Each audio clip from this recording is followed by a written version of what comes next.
Hello, in this video I want to show you how to change the OSD language for Acer Predator XB3.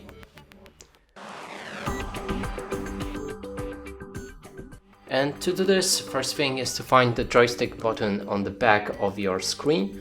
It should be on the right side. Click on it, then click on that same button.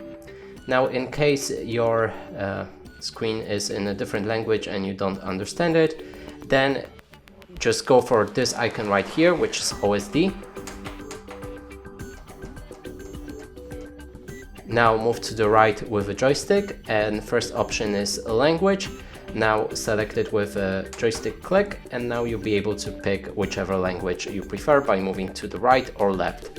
And that's it for this video. Hope you like it. Please consider subscribing to our channel, leave a like and a comment below.